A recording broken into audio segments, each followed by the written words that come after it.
Hola amics i amigues.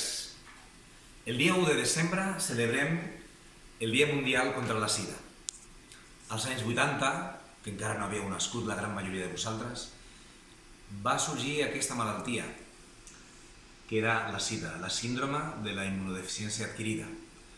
La provocava un virus, el virus de la immunologia humana, V-IH. Aquest virus el que et feia és que t'atacava el teu sistema immunitari i llavors qualsevol malaltia infecciosa, qualsevol virus, bactèria, entrava al teu organisme i feia de les seves, perquè el teu sistema immunològic estava tocat.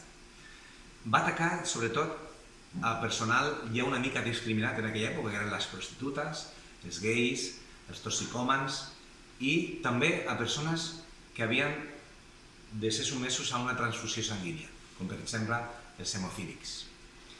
El SIDA va provocar que el món sanitari revolucionés i van aparèixer mesures que ja es feien servir però que van ser molt més importants i es van convertir en universals, que s'havien de fer sempre. Una d'elles era el material punxant, jeringuilles, agulles, que havia entrat en contacte amb els malalts. Què fem ara? Sempre amb uns contenidors rígids i això s'incinera i llavors evitem riscos d'accidents i punxar-nos el personal. Un altre va ser els guants, ja es feien servir, clar que sí, però la por a la sida va fer que tothom fes servir a partir d'ara, d'aquell llavors, els guants. I a nivell sexual sí que és veritat que ja existien els preservatius, però amb l'auge de la sida això va provocar que el preservatiu fos més popular i se fes servir més. Doncs bé, la reflexió va perquè fixeu-vos que el personal, les persones que patien la sida eren persones que tenien eren persones ja amb una certa discriminació, prostitutes, gais, toxicòmans.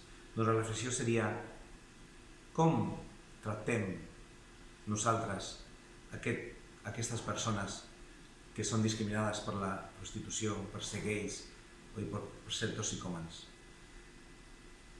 I una altra reflexió, com ens protegim nosaltres de la sida o d'altres malalties com ara estem vivint el coronavirus? Com ens protegim i com protegim els altres? Moltes gràcies.